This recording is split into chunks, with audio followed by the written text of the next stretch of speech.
Auzubillahi minash shaitanir rajeem. Bismillahirrahmanirrahim.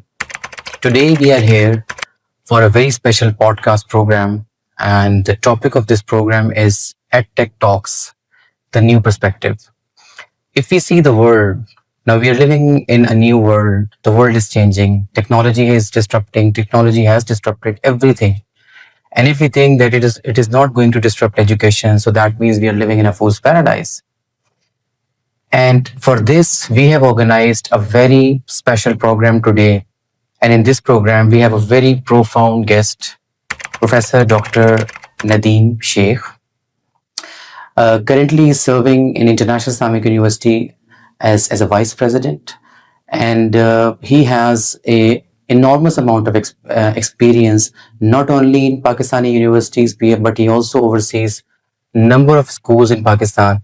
So today, from him, we'll try to understand EdTech, the right perspective. What is the right perspective of EdTech? When we say the word EdTech, so what does this mean? What does this means to community? What does this means to a principal? What does this means to a student? What does this mean to the government? And how can we actually take this transformation in order to move ahead?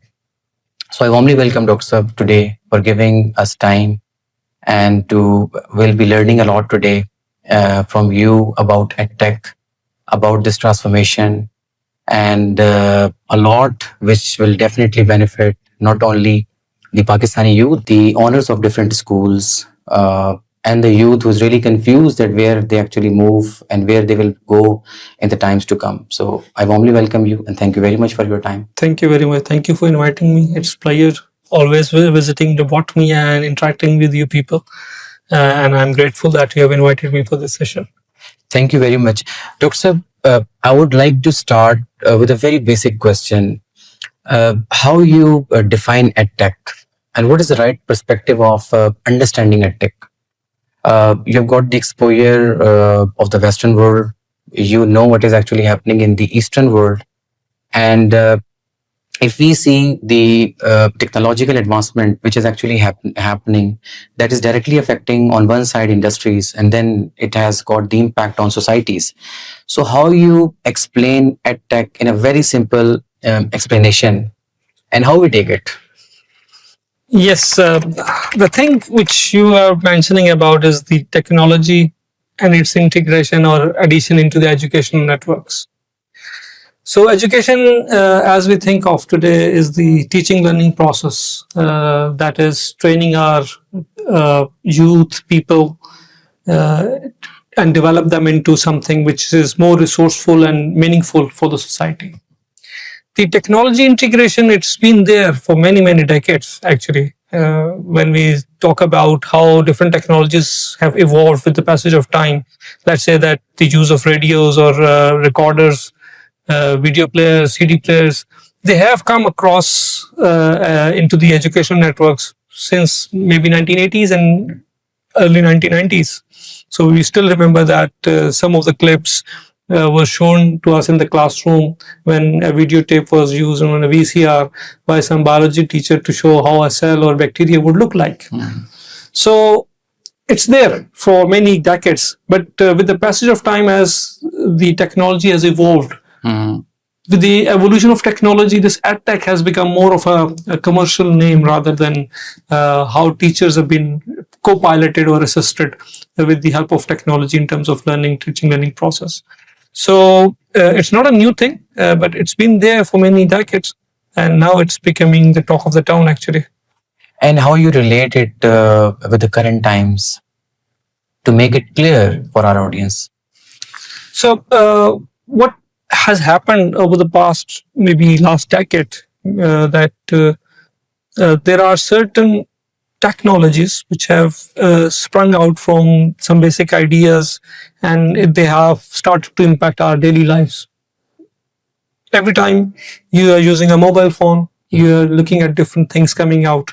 So how those technologies are helping us in learning, and learning not only from the cognitive perspective, also from the perspective of psychomotor or our behaviors as well. So they are already impacting us. So if there is an assistance that can help us in learning something, that can be definitely brought into an educational network for visualization, for learning, for creation, and further perspective. To make it more clear for us and for our audience, and obviously here the whole idea is to learn from you.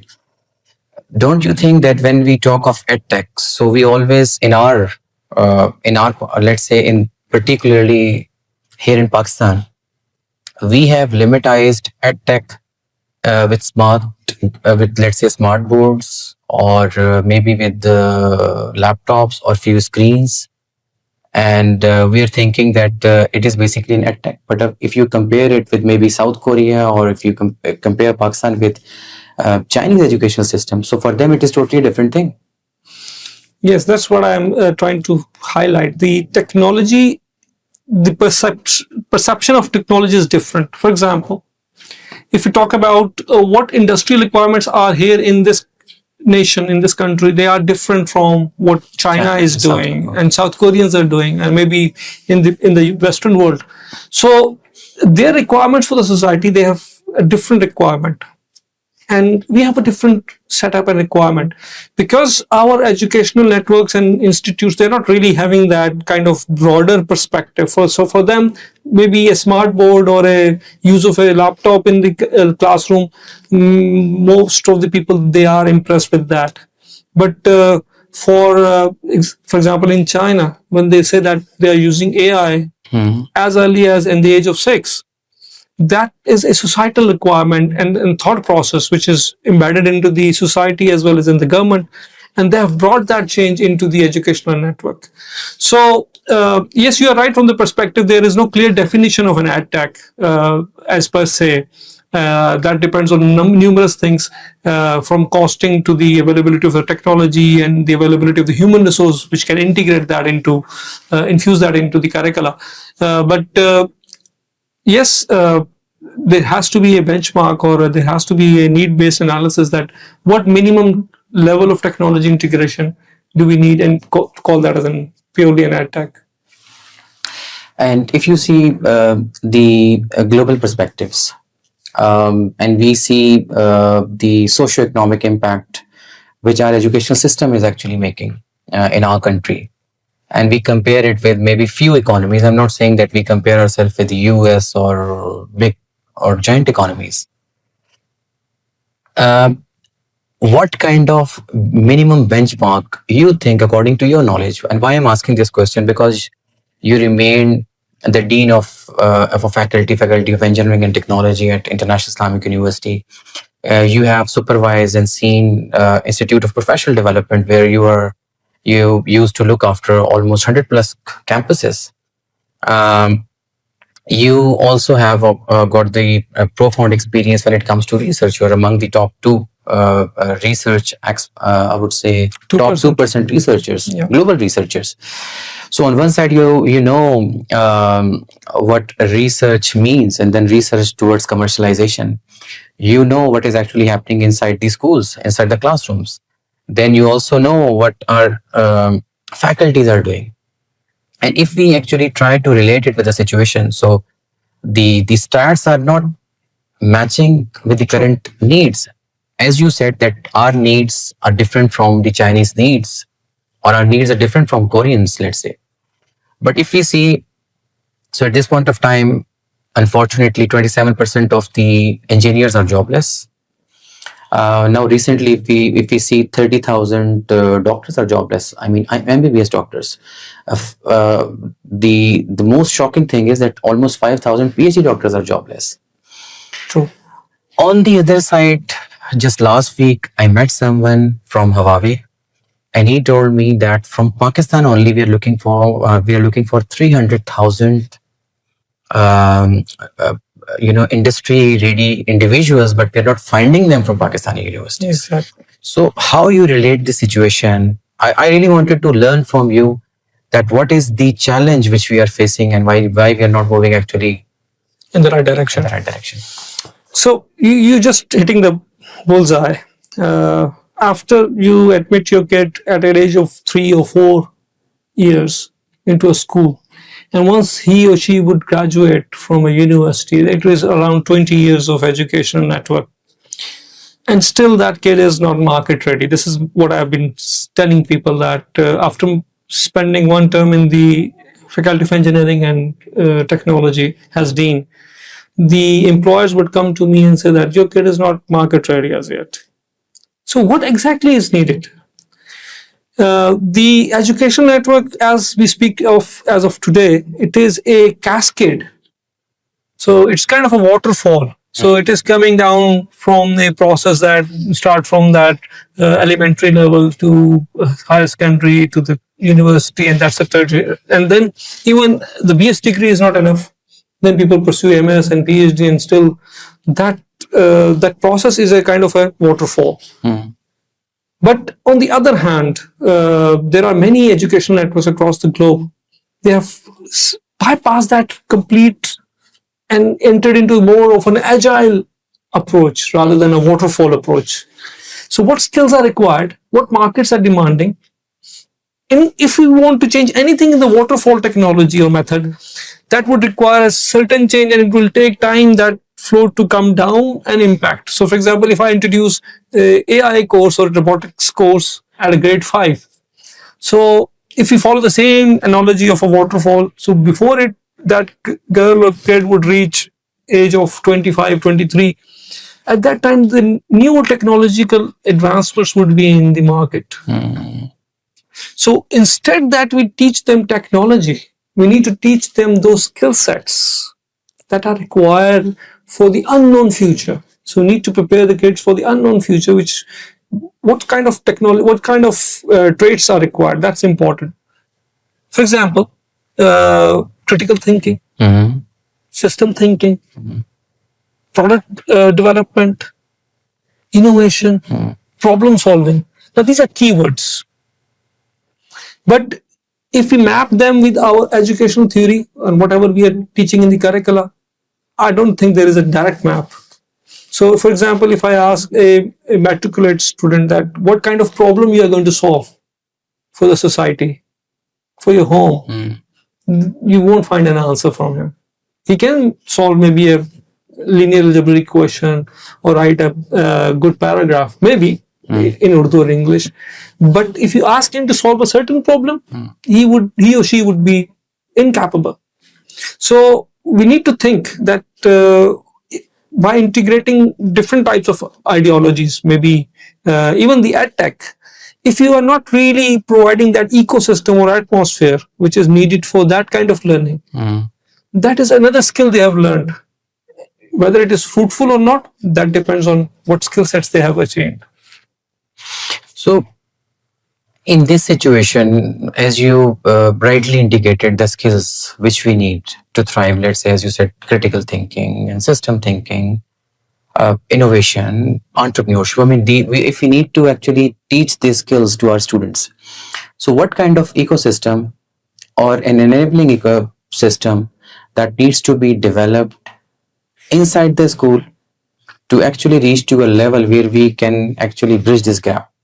So do you have any model in your mind that how we can do this, or you think that the classroom needs to be developed in a way that we change everything, as you said, or otherwise we have to wait by the time we do certain experiments, so the world will reach in industry, let's say 5.0 or fifth industrial revolution, and if we are living in, let's say, as a society in second or third, so how we are going to bridge this gap? You have asked the right question now, actually. The thing which is important, if you try to fit in a camel into a small box, you won't be able to do it. So if we are trying to fit in the AI course or robotics course into a traditional educational network, it will not suffice the whole thing. You have to create a model. And I know it's not an easy thing. It's not an easy sell. Actually, what is happening is that most of the companies who are offering any kind of technological innovation in the educational network, they face the same challenge. They have to follow that kind of waterfall model. They have to integrate into it. They have to get the NOC before they can implement anything. what I think it is important, that's my point of view, we need to build a different class of school or different class of learning profile, which has to be based on what actual experiential learning would be. And the real part is the experiential learning. We have deleted that real part from our complete educational network. The labs were there, but they were just like another course. Not creating a real impact. Not really creating anything. Yes, once you enter into a lab, you don't feel that kind of creation or innovation coming to your mind. It's not a designer's lab. It is not a maker's lab. You're entering into a room, you do a set of experiments, do this, step 1, step 2, step 3, and step 4, and then over. So we can map the learning outcomes, we can gauge them, we can evaluate them, but the real learning was the experiential learning. And in that experiential learning, the teacher is a facilitator. There is a project, there is a team that is working on it of the students. They would communicate with each other, they would manage their project, and there will be definitely several failures. And what we have assigned as a failure is a stigma, or a zero number is a stigma. And everyone is afraid of the failure. Actually, the failure is the first step of learning. And what our education system has done, we have stigmatized the failure and said that, okay, you are not capable enough of doing anything. Now just don't waste your time and go and attend some shop and start doing some labor work. So that is unfortunate part of our education system. So Dr. Saab, in this situation, and with all the exposure which you have, with the experiences which obviously you have, on one side you have done multiple experiences plus your observation. You have been to the Western world and you have seen the change which is actually happening in their educational system and the challenges which they have. What is the role of a school you think they need to do? Now we have almost, I'm not telling you the governmental stats, but there are a few companies, according to them, that we have almost 330,000 schools. So that means 3 lakh plus schools. If we compare our schooling landscape, or let's say schools with any progressive country, let's say Koreans as the model which they have, this model is quite famous, which they call it as the Indian School of Innovation and Creativity, where the idea was to start school as talent feeder programs. So do you think that we cannot create any impact till the time we actually remodify our whole schooling system? Or I think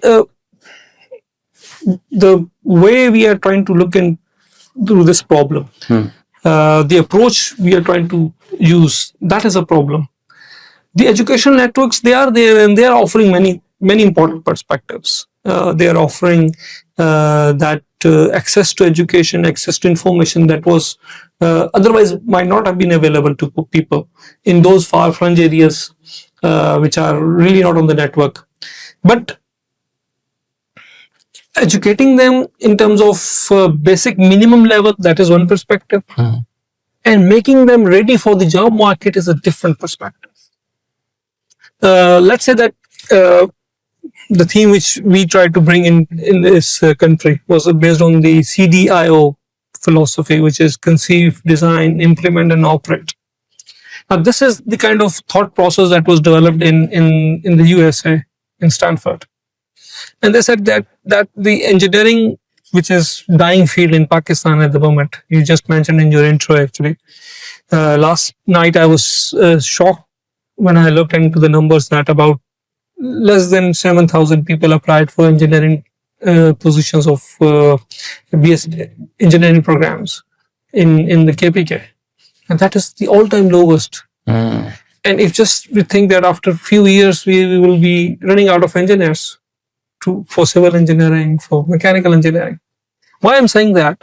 Because the skill set which is required for an engineer, because the prime need of engineer is innovation. The way we are teaching that engineering is more kind of a bookish, and the practical application is just deleted. The labs have just become a mere show, the way I've explained earlier. So we need to bring that experiential learning back into this. And there can be methods that you can create, because the same courses, same curriculum, same mathematics, same science would be there, same concepts are there, but you have to create that in a project environment where the students are learning. So there's a central pillar. So if you ask me, if I have to design something for grade 4 or grade 5, so I would design a textbook where the central pillar is there with a single project. That project is linked with all the information and thought processes which are to be attained in that level. So instead that I teach that in a classroom setting, I put them into a project-based setting where the lab is provided, where the environment is provided, and students will be learning their way through that project. And at the end of the project, there will be reflection, there will be some sort of assessment. That would be the thing I think that can help. So Dr. Sab, whom should we blame in this situation? As you said, only 7,000 students have applied for engineering programs in KPK, which is all-time lowest on one side. And why it is happening? Because we see 27% of the engineers are jobless, and this mistrust which is coming from society, which is coming from the youth, and it's justified that they have actually, they're not trusting Pakistani universities. Now, if we need to see this puzzle, so whom should we blame? The government, the role of Higher Education Commission, the universities are going in the wrong direction, or we don't have a clear strategy or policy that how we need to align our engineers with the current skills which we need them to thrive in this complex world. So what are the challenges? We see every university they're offering BS in artificial intelligence, every university they're offering BS in robotics. The need is more or less same. And as you said, it's quite bookish. So how we can resolve this? Or either we blame someone, or we actually create a kind of a new system by making the same universities relevant? Yeah, that's a very potent question, that whom to blame? Well, to be honest, everyone is to be blamed, because we are all responsible. As teacher, I'm responsible for what I'm offering in the classroom. The real catalyst for change is the teacher himself. And when they grow up in the system, in the ladder, they become the vice chancellors or higher education commission leaders or other principals of the educational institutions. They have to come with a mindset, with a vision. Tell us your insight about our schooling problems. And when I say schooling, means K-12 issues. Yeah. K-12 means we have got the government. Government is telling us about the assessments or examination systems. Then we have public schools, and then we have private schools. So that means obviously they are following different kinds of syllabi or books. Then we have policy related issues. So what is the challenge in actually making these schools relevant? Now, again, we need to compare Pakistan with any of the progressive country. We can take the example of Finland, or we can take the example of Taiwan. Again, I need to mention South Korea, China, then we have Japan, and we have other countries also. What we have seen that their connection, industrial connection, is quite near to their tertiary educational system. I mean, their tertiary is well connected with their industry. The child which they are producing at the tertiary level is a problem solver, whereas what we are producing in from our school, he or she is basically a confused child. Confused, yeah. So how you can think that we can actually develop a kind of a system or a kind of a syndicate where we bring in the public sector, the private sector, the government, and this examination all together at one place where we try to resolve this. Otherwise, if we go with the same situation, so where we end up? That's the real issue, actually, what you have identified. Schools are feeding into the universities. So what kind of product I'm getting at the age of 18 is important. The whole race, if you just travel from one point of from Islamabad to Rawalpindi or any other city, you will find numerous boards where there will be academies, and they will be telling that they will be preparing for the entry test, for this preparation, for this preparation. So the whole race is for the marks. So if you want to enter your kid into an MBBS program, you would definitely try to get that percentage of marks. So the race is for the marks, but how they are attained, nobody is bothered actually. So the whole information, the whole kind of process is designed to get maximum marks from the system. They're not designed to get what learning or what trait we need to, or what skill set we need to have. So if at age of 18, if they're not capable enough to interact with people. For example, if you go to the UK, at the age of 18, the university going kid would be standing at a till, maybe selling a McDonald's burger. So he will be dealing with customers. That is a skill set. Just imagine our kid doing same now. He's pampered. He's having a big bag on his back, and he's trying to recall everything what he has learned in his life, and he's trying to solve those problems on a paper. So we have given them a different experience in terms of learning. How to cross a road, you won't teach them in the school. Why? Because you can't teach them just by showing that this is a zebra crossing. You have to take them to a place where you would demonstrate them. This is the zebra crossing. Look around, look there, and then you cross. So that is a skill set which has been developed. Now, these are very simple things, but I've seen, for example, in the Western world, they would take the kids from the grade 1 or from a play group, and they would bring them to the hospital and show them where the yellow basket would be, where the red basket would be, how to enter into a shopping mall, and how to behave with people when they are elderly. So these kind of skill sets, what we call as a tarbiyah, is altogether missing in our schools. We're just focusing on cramping things on a cognitive level. That's it. We may have produced a good LLM models in them, where they can recall things very quickly. But you want them to do innovative work, because they don't have a systems thinking in their heads, they won't be able to do it. And the solution, again? Solution is that we have to bring that. So what good things have happened is that there's ample opportunity for people to pursue different careers now. That good thing has happened with the different universities coming. There's now a variety of different careers people are looking for. But there is still the same yardstick is available at the matriculation level. We need to really get rid of that.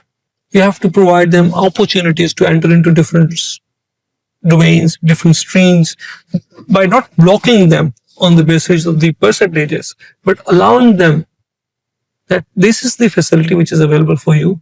And the private sector, they have provided the opportunity, but it is very expensive. So you're trying to say that our typical board examination system, where everyone is trying to get the marks, because marks are the criteria to get admission in leading universities or pursuing their careers in medical or engineering, wherever they wanted to pursue or wherever they wanted to go. If this is the criteria, so do you think that our typical examination system, which is all marks based, it is monotonous and we need to change it? Yeah, of course. And without changing this, we cannot move forward. So, we cannot make progress. Yes, that's the point actually. If we have only one criteria, everyone will be pursuing that. That's the main focus. If you get this much marks, you are good, or you have a respect in the society. But if you don't get that marks, you are a failure. So if that kind of yes or no system is available, then the problem will be persistent. Whatever you teach them, eventually they have to go through that funnel. So we need to broaden that funnel. So for example, if you want an admission in MIT or in Stanford, only your grades are not enough. The skills. You would, for example, they ask you to write a paragraph or a report on certain things. And they would evaluate what skill set you have when you write something. And this is the same concept which they were using in the GRE or other examinations, which are aptitude tests. So my point is that it's just not mere numbers which are important. Other than that, they would like to see how good a person you are in terms of your communication, your skills as a human being. That is somewhat is missing in our educational network. So, if we discuss this philosophically, so do you think that the system which we have built for the industrial mindset or industrial age, and now the world is living in an augmented era, so we need to redesign our whole educational systems, meaning the assessment criteria, this typical board examination or conventional educational system, it needs to be what? Improvised in a way that it becomes relevant for the current day and age, or you want this to be discarded and then we bring something new? The new system is like, it's not a black and white thing. So it is offering some certain merits, but what has been missing is for example, there used to be vivas and practical examinations. They kind of now just a routine activity, because we have removed all the thing out of it, and it just become another written test. The exposure we wanted to give them in the lab, if you visit maybe 10 out of for example 7 out of 10 schools, they might not have a good lab. So if you are, even for you, because you are coming from an Edtech perspective, you need to have that experiential learning in the lab. The classroom has to be modified into a learning hub where it becomes kind of a lab experience where people are doing by their hands, competing with each other in terms of completion of the project, in terms of the project management. So that experiential learning has to come. That is the core area of lifelong learning. But if I have to compete with somebody, what kind of methodology I need to find? Should I procure things first? Should I go to the market for a survey? What sort of strategy I need to develop? Whom I need to use to do certain piece of the work of this project so that I can assemble and complete that. So these kind of system thinking approaches are needed there. And it is not present in the current educational networks, educational systems, not in the assessments. So if, for example, the biology class would have I remember, maybe you also remember that we dissect a frog. So there would be certain skill set that would be required. That was disgusting at that time, maybe for me, but now I can recall that there are certain steps which are needed to perform such a surgery, and that was the purpose of that. Maybe in the chemistry lab you would do certain salt analysis to find certain elements in that. Again, you would do a purposeful work in the lab, but with the passage of time, for example, in the computer lab, we are just teaching them computer using a book.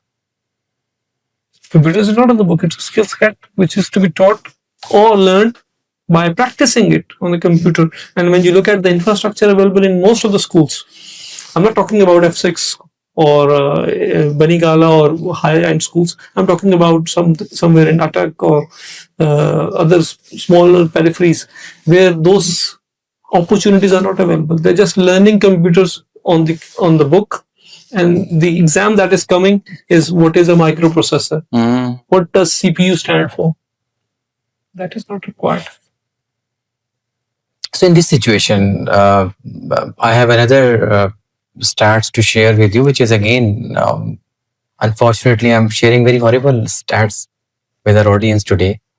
The students who are actually graduating, let's say our matriculation stream, 90% of them are not actually going into the higher education stream, unfortunately, 90%. So that means only we're talking about 10%.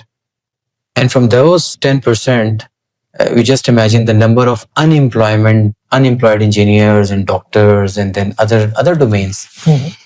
And if you're not making them relevant, or if, let's say, if we don't have a kind of centers or units, or if the government is not taking this responsibility, or let's say if university is coming and they are taking certain responsibilities, so where we as a nation will go? I mean, what do you see, let's say down the line, next 10 years, where do you see Pakistan? Where are we heading?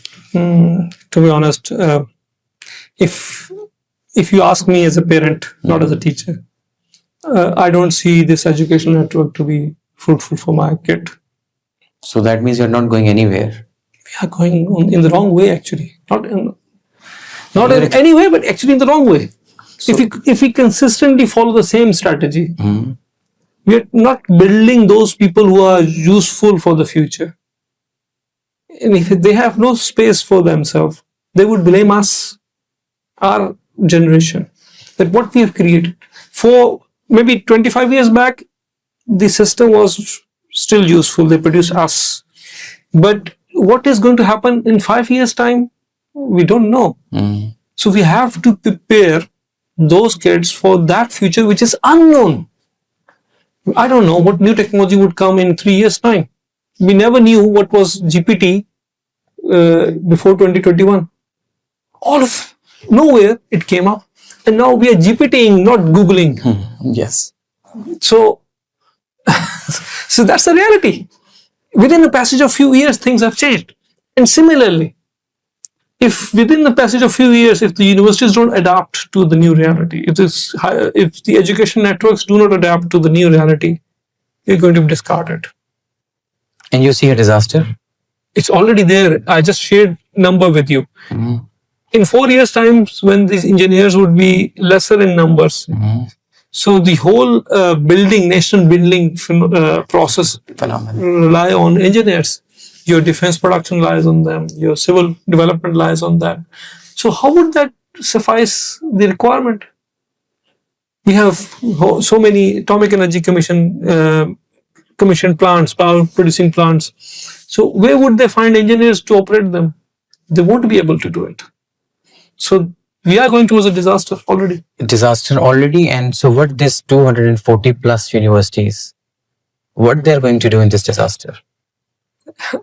What we are doing is we have opened the admission cycle for the whole year now. We are trying to attract people. We are trying to lower them. So what we are trying to do, we are trying to attract people that they are available in the market and try to lower them into our system. And that's a temporary solution. You know that last year, around 7 lakh people enter into the universities. So don't compare that number with the 240 universities we have. We have more than 30,000 degree awarding colleges across Pakistan.